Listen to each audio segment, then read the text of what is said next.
Tidak terasa ya, bulan April sudah mau habis lagi. Aduh, cepat sekali waktu ini berlalu. Ya. Tapi kita percaya kesetiaan Tuhan tidak berubah atas hidup kita masing-masing. Hari ini kita mau belajar tentang banting setir. Ya. Apa itu istilah banting setir? Saudara, dulu pertama kali saya dengar kata banting setir, apanya dibanting? Karena memang sampai hari ini saya nggak bisa nyetir mobil. Jangan tertawa, awas ya. Nah, kata setir itu dari bahasa Belanda. Kalau Indonesia bilang kemudi. Tapi kalau kemudi itu lebih banyak arahnya kepada kapal. Stuur dari dalam bahasa Belanda. S-T-U-U-R, stuur. Nah, itu dia. Nah, terus kenapa harus banting setir? Saudara, saya belajar dari semua pengemudi. Ya. Sopir. Nah, sopir pun itu dari bahasa Prancis, chauffeur, ya. Sopir, driver.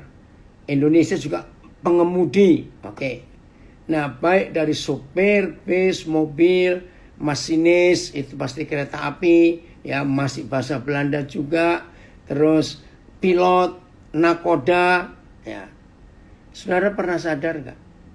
Satu-satunya pengemudi yang harus dilatih untuk bisa cepat banting setir, mengambil keputusan untuk segera berubah arah, itu cuma pilot.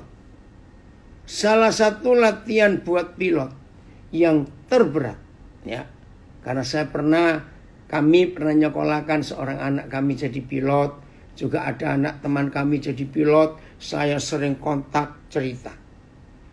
Karena pesawat yang sedang terbang itu kan beda dengan kendaraan lain yang di darat maupun di air atau di laut. Karena kalau masalah mesin, masalah apa-apa yang di darat dan di laut atau di air, di sungai, itu masih punya lebih banyak waktu untuk memutuskan ini mau diapakan, mau dibawa kemana.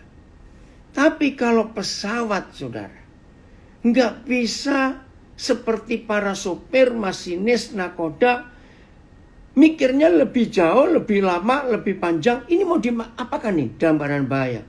Pilot itu terlatih untuk dalam waktu sekian detik, bukan menit, detik, harus segera bisa ambil keputusan banting setir. Mau kemana ini? Mau diapakan pesawat ini? Itu bahaya sekali. Nah, begitu pula dalam hidup kita. Perlu sekali kita, ya, perhatikan ini, perlu sekali dalam hidup kita belajar untuk banting setir. Artinya dalam waktu yang singkat bisa ambil keputusan. Mau kemana?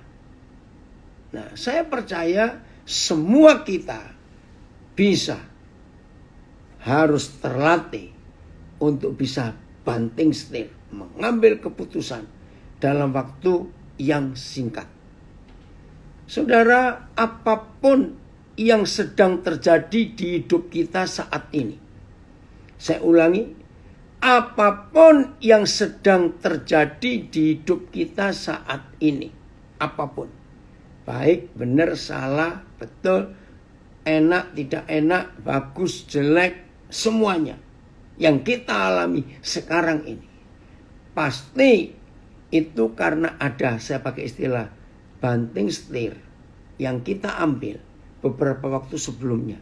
Nah, ketika kita harus banting setir pada saat itu, maka sekarang ini yang kita hadapi sebagai akibatnya apa yang kita ambil berapa waktu yang lalu. Nah, kalau kita mikir ini, berarti tiap saat, perhatikan, berarti tiap saat, bukan hanya tiap hari, tiap saat kita ini diperhadapkan pada sebuah keadaan atau situasi yang kita harus segera ambil keputusan, banting setir ke arah mana. Ya, saya yakinkan lagi, semua kita setiap saat diperhadapkan kepada suatu keputusan harus banting setir dengan cepat. Mau bagaimana ini?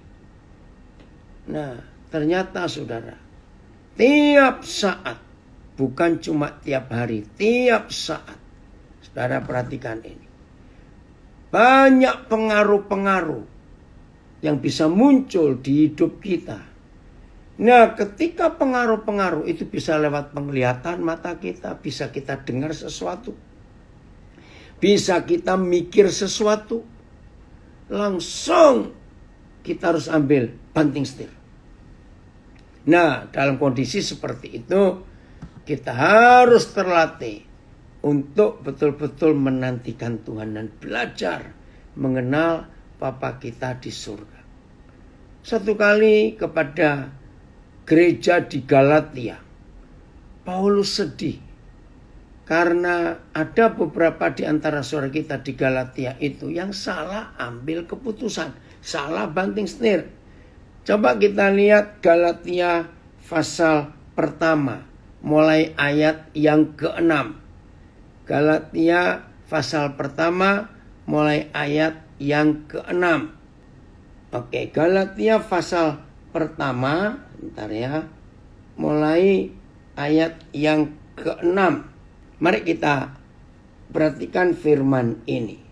Hati-hati dalam hidup kita kalau kita harus membuat keputusan yang mendadak sekali. Hanya satu Injil judulnya. Aku heran bahwa kamu begitu lekas berbalik daripada Dia yang oleh kasih karunia Kristus telah memanggil kamu dan mengikuti suatu Injil lain. Nah, lihat ini. Aku heran. Paulus heran kepada beberapa saudara di gereja Galatia. Kok cepat sekali kamu berbalik? Kata berbalik sini artinya negatif. Meninggalkan, membelakangi Tuhan yang oleh kasih karunia Kristus telah memanggil kamu dan mengikuti suatu Injil lain yang sebenarnya bukan Injil. Hanya ada orang yang mengacaukan kamu dan yang bermaksud untuk memutarbalikkan Injil Kristus. Aduh, ngeri sekali. Saudara masih ingat berapa hari ini viral? Katanya dari Tiongkok, saya juga nggak tahu. Muncul aliran baru, gereja baru. Namanya keren loh. Tapi ternyata di dalamnya ada kepalsuan. Dan banyak lagi, maka itu hati-hati. Sudah, saudara lebih baik nggak usah tahu yang macam-macam. Tahu yang satu ini sajalah. Ya, sudah cukup. Apalagi kalau saudara belum kokoh, berakar kuat di dalam kebenaran, jangan coba-coba ingin cari sesuatu yang walaupun itu baru. Jangan. Ya, bahaya sekali. Nah, ingat berapa hari yang lalu saya mengajarkan kepalsuan dan pemalsuan itu pasti yang mirip-mirip. Kalau memalsukan sesuatu tapi bentuknya, warnanya, apanya beda, itu bukan palsu, yaitu barang yang dia buat sendiri. Tapi yang namanya pemalsuan atau kepalsuan pasti mirip-mirip. Ya, jadi hati-hati. FYH, saya sangat heran mengapa saudara begitu cepat berpaling dari Tuhan yang dengan kasih kemurahannya telah mengundang saudara untuk menikmati hidup kekal, ya. Terus tadi amplified. Nih, saya akan baca. I'm astonished. Aku heran, ya. And extremely irritated. Dan sangat-sangat iritasi, sangat gak suka that you are so quickly shifting your allegiance. Ya, cepat sekali merubah keputusanmu tentang sesuatu yang kau percayai. Oh saudara, maka itu hati-hati dalam hidup ini. Membanting setir itu nggak perlu yang ribet-ribet, yang ruwet, yang susah, yang mahal. Tidak. Pernahkah saudara mengalami lagi santai, lagi duduk enak, mikirkan sesuatu tentang Tuhan, kasihnya luar biasa, pokoknya senang. Tiba-tiba ada satu kalimat yang muncul, yang kita ingat. Ada orang berkata kalimat itu berapa tahun yang lalu. Saudara, percaya enggak? Suasana hati yang tadinya bersuka cita, bergembira, bisa berubah dengan tiba-tiba. Nah, saudara, kalau kita pernah ngalami itu, bahkan suami istri yang lagi enak-enak duduk, atau lagi makan bersama, atau lagi guyon-guyon, tiba-tiba salah satu dari dua orang ini ingat tentang sesuatu, kata-kata yang menyakitkan, ingat tentang kecemburuan masa lalu, dan macam-macam setan bisa munculkan. Saudara percaya? Suasana yang gembira tadi, suami istri bisa tertawa bersama-sama dengan anak-anak, tapi ketika salah satu banting setir karena ada ingat sesuatu, kata-kata di masa lalu, dan memang setan sengaja munculkan, yakin suasana langsung berubah. Yang tadinya enak, menyenangkan, sekarang jadi dingin. Kalau dingin aja masih lumayan. Bisa bentak-bentakan, bisa marah-marahan. Hanya karena sesuatu yang iblis masukkan di benaknya. Nah, itu banting setir. Maaf kepada saudara-saudara warga binaan. Saya tidak bermaksud untuk mengungkit. Ya, tapi ini yang kita harus pelajari. Maaf. Pasti sebelum saudara-saudara harus menerima kenyataan ini, pasti ada teman, ada siapa yang mempengaruhi. Yang tadinya sudah enak hidup, harus banting setir. Maaf, maka itu kalau kita bertobat sungguh-sungguh, Tuhan akan perhitungkan pertobatan kita. Dan kesalahan dan dosa kita, Dia akan hapuskan. Begitu pula para koruptor. Ingat kita pernah belajar berapa waktu yang lalu? Kalau dipikir itu aneh. 3 hal besar yang disandang oleh para koruptor. Perhatikan, 3 hal besar yang ada di hidup para koruptor, para perampok uang rakyat itu. 1, 100% koruptor itu orang-orang kaya. Nah itu kan heran. Sudah kaya kok merampok. Aneh. Itulah kejahatan setan. Berarti kurang kaya. Maka itu betul. Surat 1 Timotius 6 oleh ayat yang ke-9 dan 10. Orang yang ingin kaya akan jatuh ke dalam segala pencobaan, penderitaan, kehancuran. Ngeri sekali. Ya nanti saudara baca 1 Timotius 6. Atau mau baca sekarang bolehlah supaya nggak lupa. Jadi para koruptor itu orang-orang yang sudah kaya. 1 Timotius 6 ayat 9 dan 10. Langsung aja. 1 Timotius 6 ayat 9 dan 10. Nah ternyata orang yang sudah kaya itu bisa kerasukan, nggak puas dan ingin kaya. Galatia 6. 1 Timotius ya 6 ayat 9 dan 10. Tetapi mereka yang ingin kaya, menjadi kaya tidak dosa. Tapi yang ingin kaya, terjatuh ke dalam pencobaan 1, ke dalam jerat 2, ke dalam berbagai nafsu yang hampa, yang mencelakakan, yang menenggelamkan manusia ke dalam keruntuhan dan kebinasaan. Ayat 10. Ini yang kita harus hati-hati. Karena akar segala kejahatan ialah cinta uang. Sebab oleh memburu uanglah beberapa orang telah menyimpang dari iman dan menyiksa dirinya dengan berbagai-bagai duka. Oh ya, tadi saya lupa di awal. Ivan dari New York ikut gabung juga di Facebook. Ivan, senang sekali Papa. Ya, kamu belajar. Nah, ini loh. Karena akar segala kejahatan ialah cinta uang.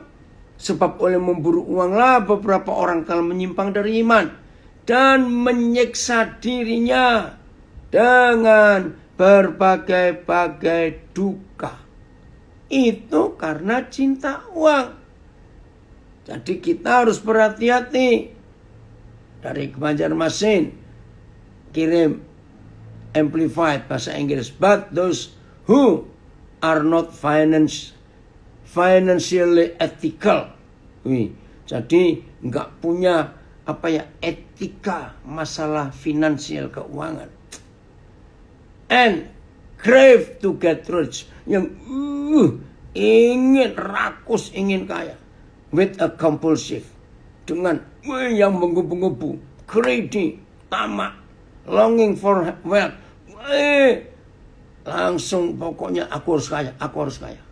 Dikatakan di sini fall into temptation and trap, ya, pencobaan, jerat dan banyak hal yang bodoh, yang menyakitkan. Nah, itu dia cinta uang. Jadi para koruptor itu diketahui mereka itu orang-orang sudah kaya. Itu nomor 1. Nomor 2, koruptor itu rata-rata, kalau saya nggak berkata semua, orang-orang yang punya kedudukan tinggi di agama, di lembaga-lembaga keagamaan. Nah, logikanya kalau mereka sudah punya posisi begitu baik di agama mereka masing-masing, logikanya ya mereka nggak akan jahat dong. Karena firman Tuhan, kan semua agama punya kitab suci. Kan kitab suci mereka ngajarkannya nggak begitu. Nah, sudah. Nomor 3. Lebih gila lagi. Rata-rata para penjahat, koruptor, perampok uang rakyat ini, gelar terendahnya itu S2. Hampir nggak ada koruptor yang S1. Paling rendah S2. Berarti yang doktor S3 juga banyak. Bahkan ada yang sudah profesor. Nah, melihat hal ini saudara, ini kan sebuah fakta. Sebelum mereka terjerat, terjerumus, kan pasti ada suatu keadaan, ini istilah yang kita pelajari hari ini, yang mana mereka harus banting setir. Pada saat itu, maka itu penting sekali dalam hidup kita. Untuk kita mengerti. Minta Roh Kudus. Dan biarlah hidup saudara dan hidup saya dikuasai oleh firman Tuhan ini. Oke, kalau ada orang gak mau berkata, gak mau mengakui Alkitab ini firman Tuhan, gak apa-apa. Saya dipakai Tuhan untuk menolong banyak orang. Oke, kalau kamu gak mau percaya ini firman Tuhan, gak apa-apa. Tapi saya ajari mereka untuk percaya bahwa ini buku manual kehidupan. Dan puji Tuhan, gak sedikit yang percaya waktu saya ngomong ini manual kehidupan. Karena saya meyakinkan mereka, buat mereka yang tidak percaya Tuhan, gak mau beragama, saya tidak berkata bahwa ini kitab suci. Dan saya gak berkata ini firman Tuhan. Enggak. Saya yakinkan mereka Saudara, tapi saya katakan ini manual kehidupan. Sama seperti kita beli benda apa saja, semurah apa dan semahal apa. Pasti ada buku petunjuknya enggak? Di dalam kotak yang kita beli. Termasuk motor, termasuk mesin cuci, ya, penanak nasi, rice cooker, kamera, handphone, apa saja. Bahkan beli pulpen yang bermerek saja, ada buku petunjuknya. Cara menggunakannya bagaimana. Nah, saya bilang kepada mereka, nggak apa-apa. Kalau kamu nggak percaya ini firman Tuhan, tidak apa-apa. Saya katakan kepada mereka bahwa ini buku manual kehidupan. Nah, mereka pertama nggak percaya. Ini salah satu, ya, bahwa ini manual kehidupan, pola hidup sehat ada di kitab Musa. Saya tunjukkan. Ini loh, kalau manusia ingin hidup sehat, ini manualnya. Nah, saudara bicara kepada para ahli gizi, ya, dieters, istilahnya para ahli gizi. Bicara dengan ahli-ahli kesehatan, termasuk dokter dan para medis, tenaga para medis. Mereka akan tahu bahwa yang tertulis di kitab Musa ini memang prinsip hidup sehat yang sempurna. Serius. Bicara soal kebersihan. Alkitab ini ngajar. Saudara, banyak hal. Ya, soal sanitasi. Alkitab ini ngajar.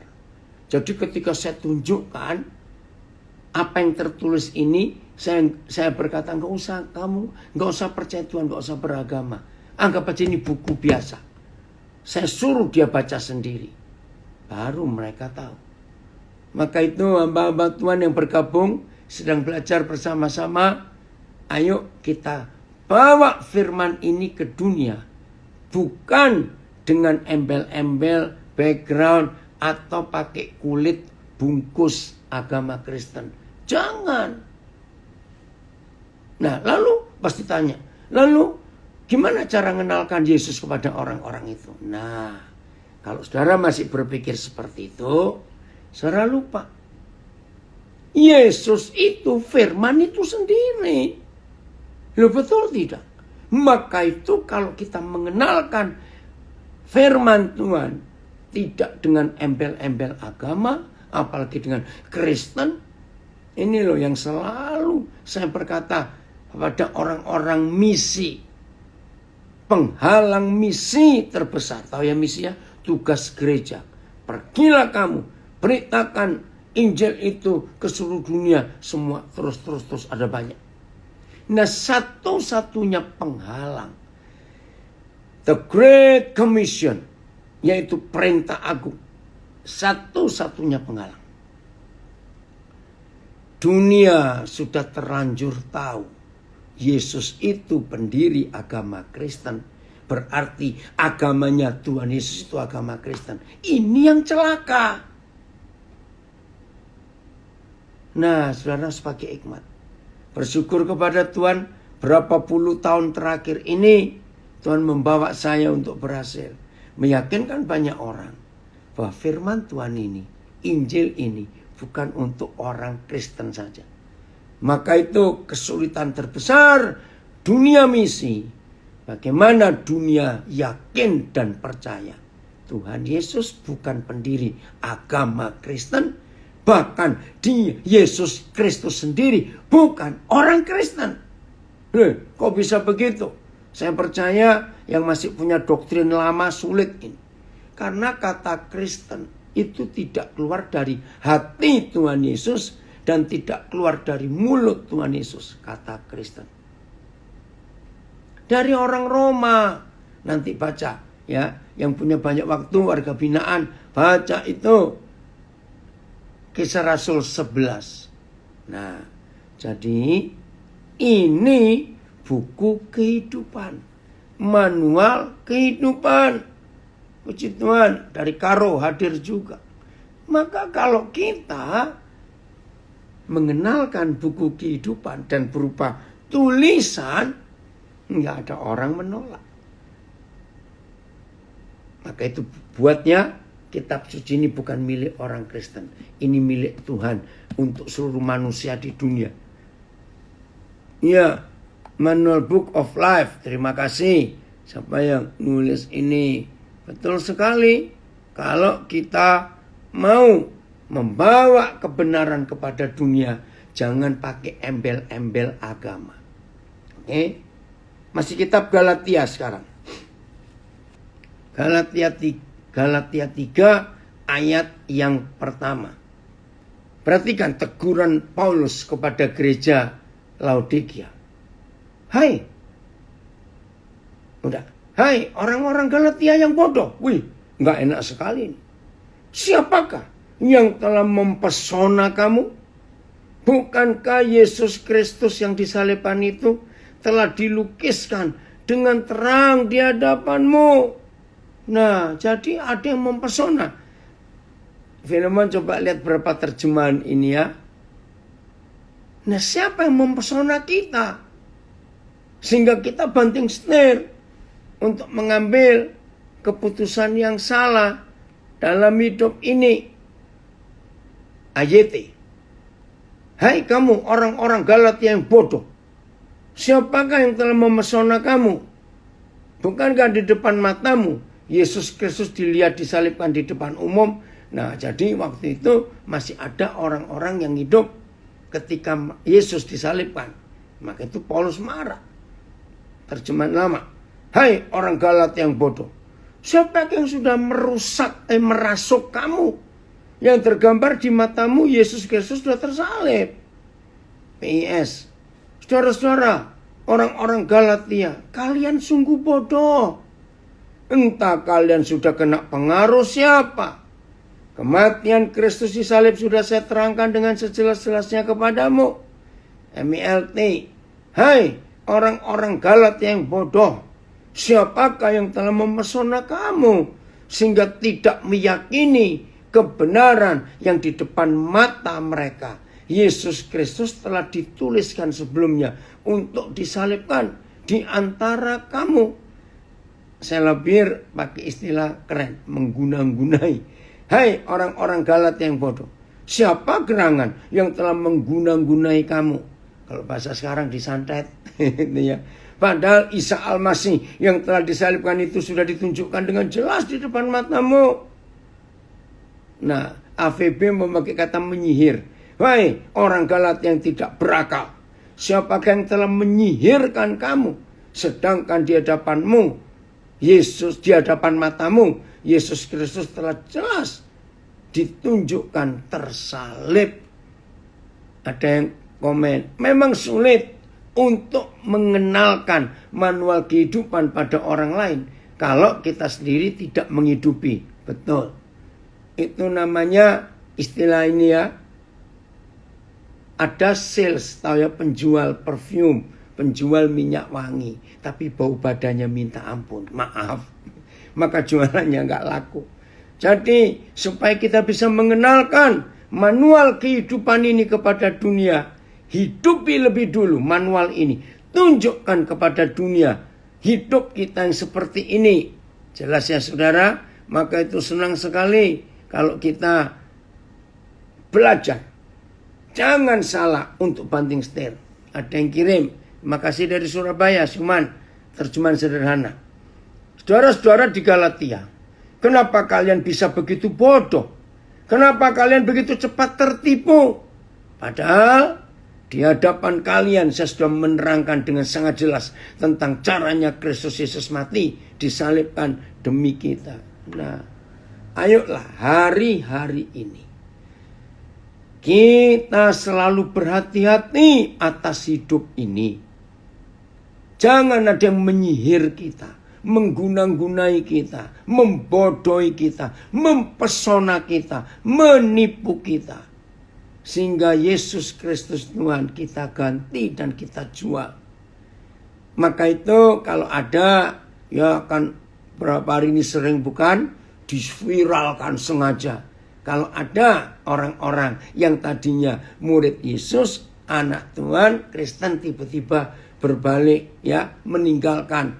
Pasti mereka itu belum tahu siapa, belum kenal siapa Tuhan Yesus yang sesungguhnya. Maka itu gampang banting setir.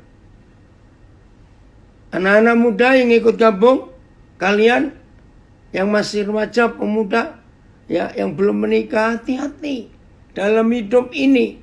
Siapa yang mempengaruhi kita supaya kita nggak terjerat, supaya kita tidak disebut bisa diguna-gunai, ya, bisa terpesona, dipengaruhi, dibohongin. Aduh, jangan sampai itu terjadi dalam hidup kita. Karena kita sudah tahu siapa Yesus yang sesungguhnya dalam hidup ini. Keren ya kalau kita mau mengikuti semua petunjuk Tuhan. Satu kali ada seorang raja namanya Yosafat. Harus cepat-cepat mengambil keputusan, banting setir. Karena kerajaannya sedang diserang oleh musuh. Mari kita belajar. 2 Tawarik 20.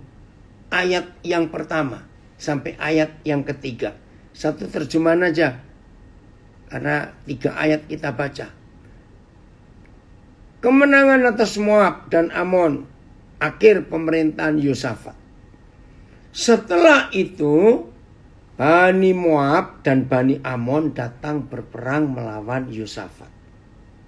Tiba-tiba, nggak ada persiapan. Tiba-tiba, Bani Moab dan Bani Amon. Jadi satu suku bangsa.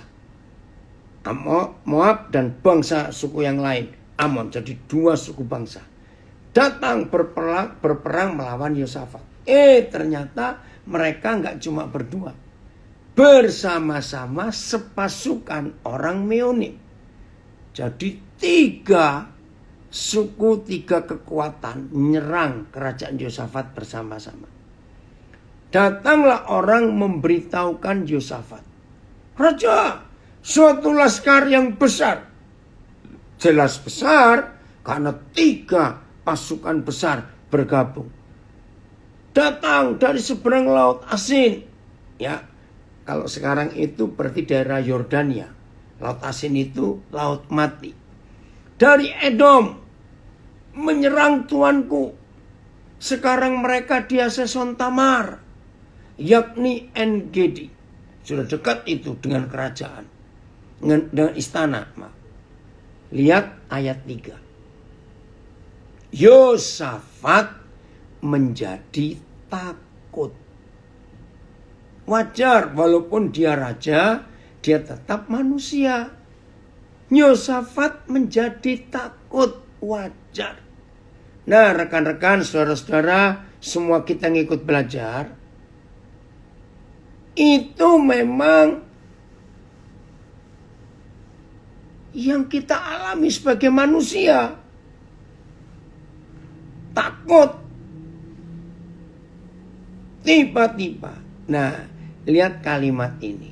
Lalu mengambil keputusan. Nah, ini saya suka untuk ganti.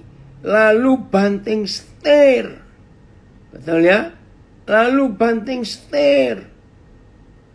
Apa harus dibuat dalam kondisi seperti itu?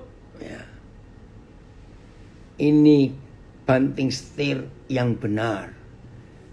Nggak ngawur. Maka itu ambil pengalaman Yosafat ini. Ketika kita harus cepat-cepat. Harus segera. Dalam hitungan detik. Bukan menit, ya, mengambil keputusan atau kita banting setir untuk mencari Yahweh. Ini sebuah keputusan yang luar biasa, yang pasti, catat, yang pasti tidak akan salah. Kalau keputusan itu adalah mencari Papa kita di surga. Coba renungkan begini. Wajar gak sebagai kepala negara, ya, saya pakai istilah zaman sekarang, sebagai kepala negara, sebagai presiden, Ya, pokoknya pemimpin sebuah negara.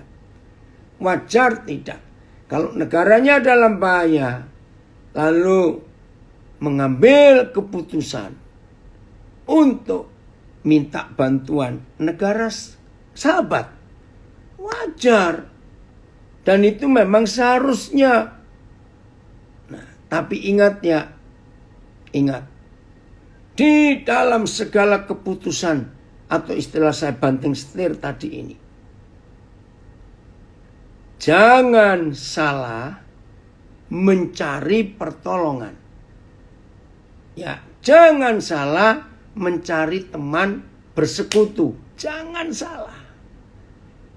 Di dalam keadaan terjepit sekalipun, jangan salah memilih siapa yang harus kita tuju. Jangan salah. Maka dengan pelajaran Raja Yosafat ini, saudara, percayalah sikap ini yang betul. Ketika harus banting setir, kita harus tahu, cari Yahweh Tuhan dulu. Rekan-rekan, saudara-saudara, warga binaan, mungkin hari-hari ini ada yang sedang cari orang, entah itu pengacara, entah itu saudara yang bisa menjamin untuk saudara ngurus PB, atau apa saja. Atau saudara sedang kesulitan untuk menghubungi keluarga saudara, karena mungkin sudah lama tidak kontak, atau mungkin mereka sudah pindah, dan macam-macam. Hati-hati dalam banting setir itu, supaya tidak ketemu orang yang salah. Kalau ketemu orang yang salah, hasilnya pasti salah. Jadi lebih baik untuk menunggu Tuhan di dalam segala keadaan. Ya, menunggu Tuhan. Nah, apa yang dilakukan Yosafat dalam mencari Tuhan? Filemon kembali ke ayat 3, 2 Tawarik 20. Tidak harus melakukan seperti yang Yosafat lakukan. Kalau bisa, silakan. Saya ulangi lagi ayat 3. Yosafat menjadi takut, lalu mengambil keputusan untuk mencari papanya di surga, Yahweh Tuhan. Nah, ini keputusannya. Ini cara dia banting setirnya. Ia menyerukan kepada seluruh Yehuda supaya berpuasa. Nah, tolong jangan diterjemahkan cuma puasa, nggak makan, nggak minumnya. Enggak. Banyak orang Kristen yang salah mengerti doa puasa itu ya cuma nggak makan, nggak minum. Tidak. Lihat ayat 4. Jadi yang rajin-rajin puasa, kalau saudara hanya nggak makan, nggak minum saja, istilah banyak orang itu cuma memindahkan jam makan. Maaf, pagi nggak makan, siang nggak makan, di triple sore. Jadi makan 3 kali, yang 2 kali diganti semua jadi mama. Bukan itu. Kalau puasa hanya nggak makan, nggak minum, tapi tidak mendengar apa keputusan Tuhan, yaitu tadi, maka puasa itu hanya memindahkan jam makan. Lihat ayat 4. Dan Yehuda berkumpul untuk meminta pertolongan pada Yahweh. Mereka datang dari semua kota di Yehuda untuk mencari Yahweh. Ini penekanan puasa. Mencari Tuhan Yesus, mencari firman-Nya, mencari info dari surga. Harusnya begitu puasa. Ayat 5. Lalu Yosafat berdiri di tengah-tengah jemaah Yehuda, bangsa Yehuda, dan di Yerusalem, di rumah Yahweh, di muka pelataran yang baru, dan berkata. Nah, jadi nggak cuma puasa, tapi mencari Tuhan. Ya Yahweh, Tuhan nenek moyang kami, bukankah Engkau Tuhan di dalam surga? Bukankah Engkau memerintah atas segenap kerajaan bangsa? Kuasa dan perkasaan ada di dalam tangan-Mu, sehingga tidak ada orang yang dapat bertahan melawan Engkau. Bukankah Engkau Tuhan kami yang menghalau penduduk tanah ini dari depan umat-Mu Israel, dan memberikannya kepada keturunan Abraham sahabat-Mu itu untuk selama-lamanya. Lalu mereka mendiami tanah itu dan mendirikan bagi-Mu tempat kudus untuk nama-Mu. Kata mereka, bila sesuatu malapetaka menimpa kami, yakni pedang, penghukuman, penyakit sampar, atau kelaparan, kami akan berdiri di muka rumah ini di hadapan-Mu, karena nama-Mu tinggal di dalam rumah ini, dan kami akan berseru kepadamu di dalam kesesakan kami, sampai Engkau mendengar dan menyelamatkan kami luar biasa. Sekarang lihatlah Bani Amon dan Moab dan orang-orang dari pegunungan Seir ini. Ketika orang Israel datang dari tanah Mesir, Engkau melarang mereka memasuki negerinya. Oleh sebab itu mereka menjauhinya dan tidak memusnahkannya. Ya. 12-nya. 12 ini, saya paling suka belajar imannya Yosafat. Ya Tuhan kami, tidakkah Engkau menghukum mereka? Karena kami tidak mempunyai kekuatan untuk menghadapi masalah ini, kesulitan ini, persoalan ini yang datang menyerang kami. Saudara-saudara yang dikasihi Tuhan, warga binaan, izinkan saya mengatakan kalimat ini. Seandainya ada di antara saudara yang sedang di dalam mengalami tembok besar di depan saudara, maju gak mungkin, lompat gak mungkin, pakai doanya Raja Yosafat ini. Kami tidak mempunyai kekuatan untuk menghadapi laskar yang besar ini. Kemarin malam dari Kanada ada yang kontak saya, karena keluarga ini tahu saya punya seringkali bersama Pak Andreas pelayanan di LP. Nah, terus cerita salah satu saudara mereka di Surabaya, menurut mereka, saya belum tahu jelasnya, dijebak. Nah, akhirnya divonis, dan vonisnya nggak tanggung-tanggung, hukuman mati. Nah, saya bilang kepada dia, keadilan adalah keadilan. Tuhan pasti tolong. Kalau memang saudaramu itu tidak berbuat dan itu jebakan, lihat saja, Tuhan akan berperkara. Keputusan pengadilan manusia bisa dibatalkan dan diubah.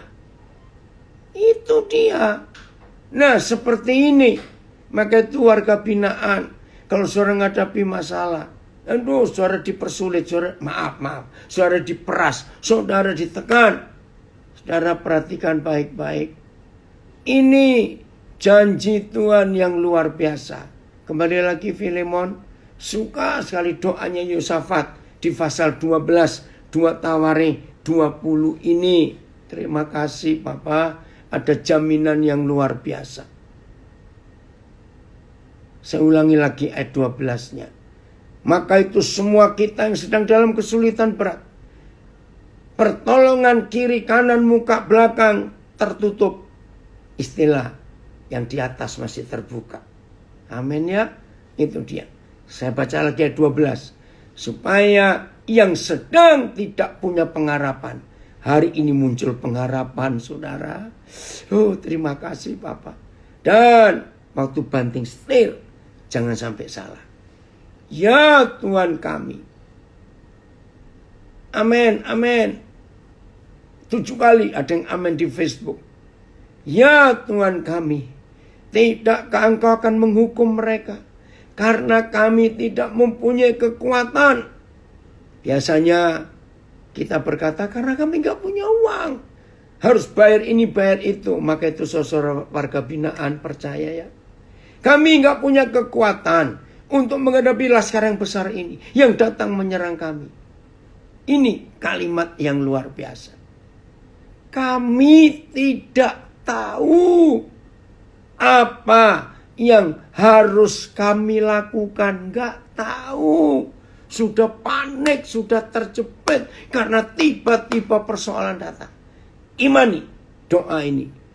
Tetapi mata kami tertuju kepadamu.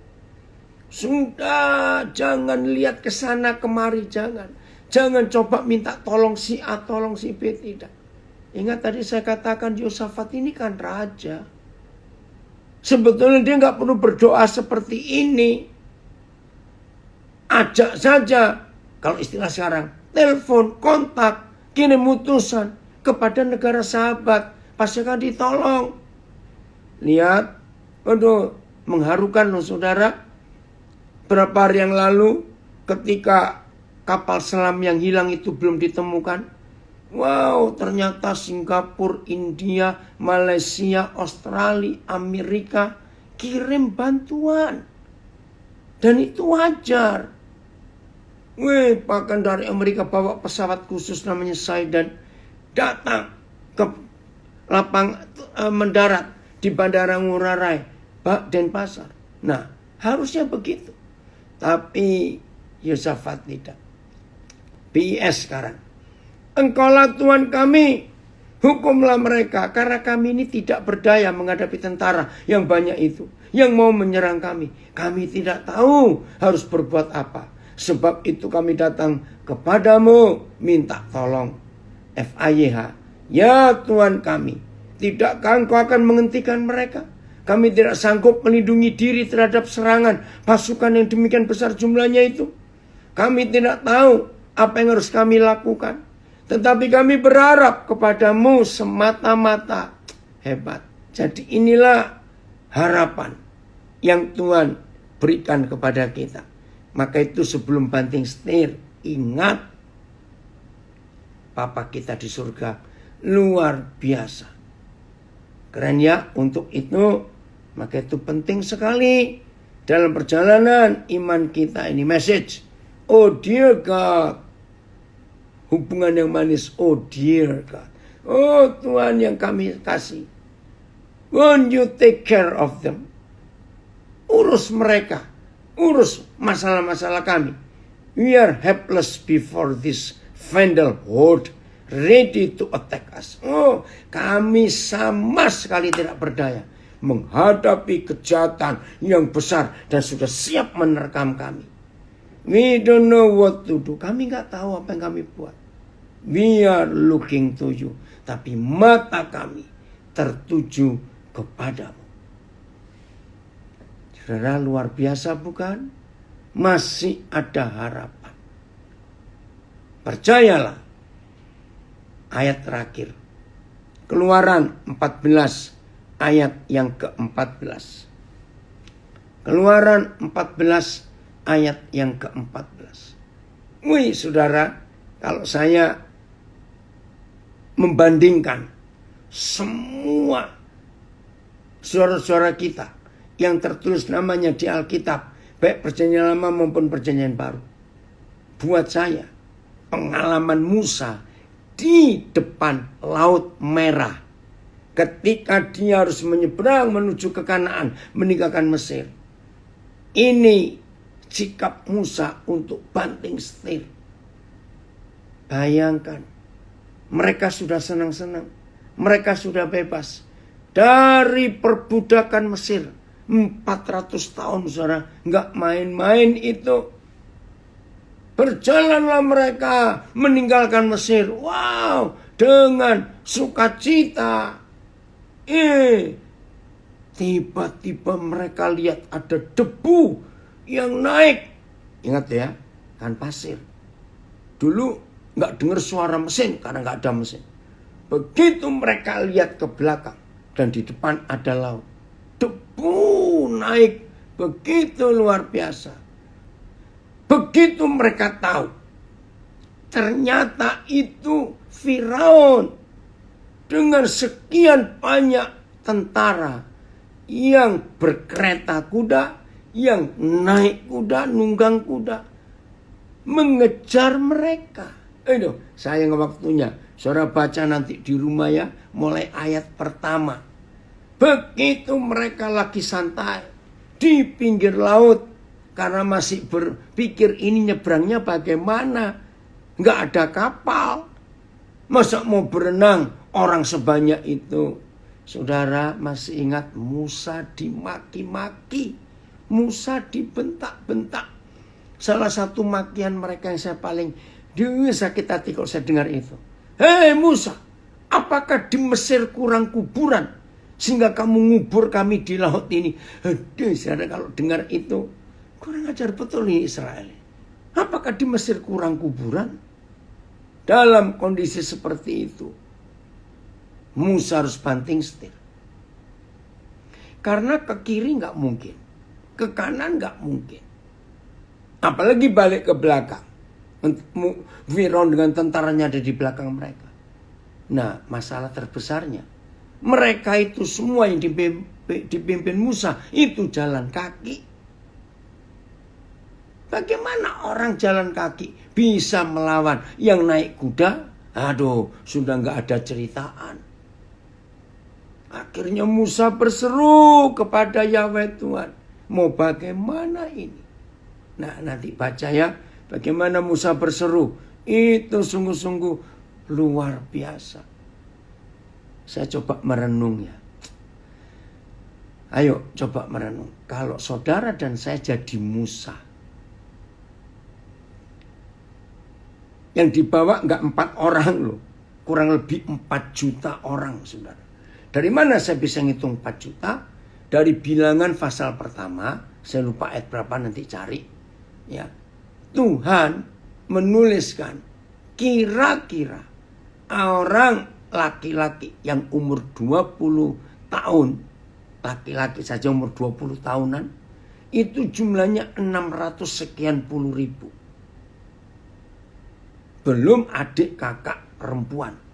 Belum adik-adik mereka yang masih kecil-kecil. Yang di bawah 20. Belum opa-oma mereka. Bayangkan. Maka itu saya bisa ngitung kira-kira 4 juta. Saudara mimpin orang 4 juta di depan laut. Di kiri kanan padang gurun. Yang gak ada tempat bersembunyi. Di belakang mereka tentara. Saya gak ditulis berapa ribu yang berangkat di bawah pimpinan Firaun untuk mengejar orang-orang Mesir. Oh, terima kasih Pak Joko. Dari bilangan 1 ayat 3. Saya baca ya. Yang berumur 20 tahun ke atas. Dan yang sanggup berperang. Orang demi orang. Engkau ini peserta Harun. Harus mencatat mereka menurut pasukannya masing-masing. Bayangkan ini saudara. Luar biasa. Oke, saya baca dulu. Yang ayat 14 keluarannya. Yahweh akan berperang untuk kamu. Dan kamu akan diam saja. Yahweh akan berperang bagimu. Kamu tinggal diam saja. Bahwa Yahweh juga kelak berperang akan ganti kamu. Kamu ini akan berdiam diri saja. Yahweh akan berjuang untuk kamu. Kamu tidak perlu berbuat apa-apa. Yahweh akan berperang bagimu. Dan kamu akan diam saja. Tuhan akan berperang untuk kamu. Dan kamu akan diam saja. Puji Tuhan. Yahweh akan berperang untuk kamu. Dan kamu hanya perlu berdiam saja. Ini beda dengan bentuk-bentuk doa yang lain di Alkitab. Karena ini gak bisa apa-apa saudara. Bahasa Amplified-nya. The Lord will fight for you while you. Tuhan akan berperang bagi kamu ketika kamu only need to keep silent and remain calm. Jadi dikatakan Tuhan berperang bagi kamu dan kamu cuma satu. Ini aja yang kamu lakukan. Tetap diam, keep silent, dan remain calm. Tinggal diam. Luar biasa. Oh, FIA. Yahweh akan berperang untuk kamu. Dan kamu tidak perlu turun tangan sendiri. Betul, saya masih ingat Pak Yusuf Roni menemukan kalimat ini. Ya, kalau kita turun tangan, maka Tuhan yang angkat tangan.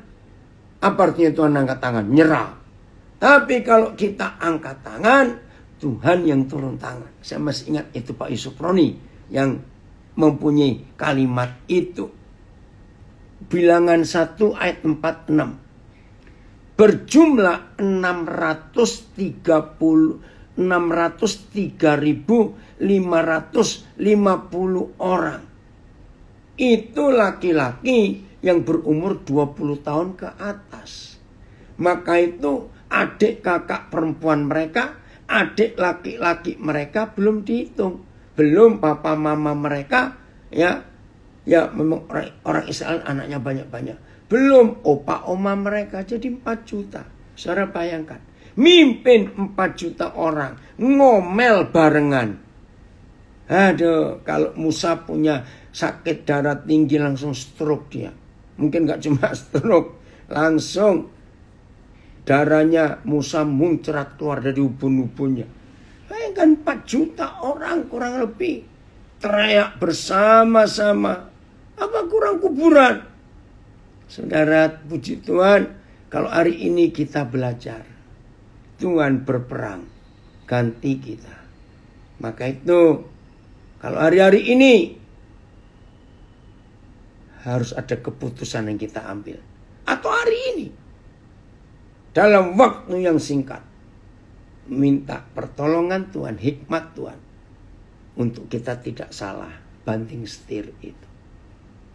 Yang sudah pernah gagal atau salah dalam banting setir, biarlah hari ini kita percaya Tuhan menolong kita.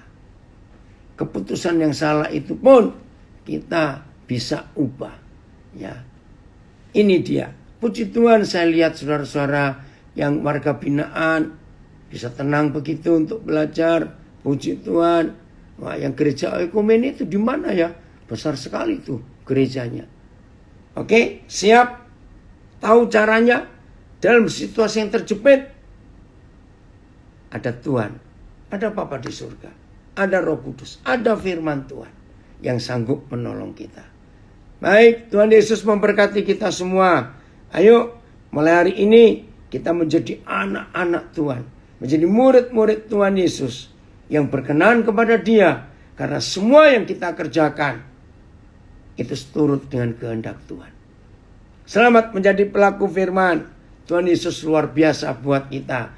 Dan biarlah orang-orang melihat hidup kita, karena kita menghidupi manual kehidupan ini. Dan begitu orang-orang tahu hidup kita beda dengan yang ada di dunia ini, maka orang lihat, kamu pakai buku apa? Kamu itu belajar dari siapa? Nah, di situ firman Tuhan dikenal orang, kebenaran, bukan karena agama Kristen. Oh ya, Lapas Cibinong, Tuhan Yesus memberkati ya. Jadilah pelaku firman. Puji Tuhan.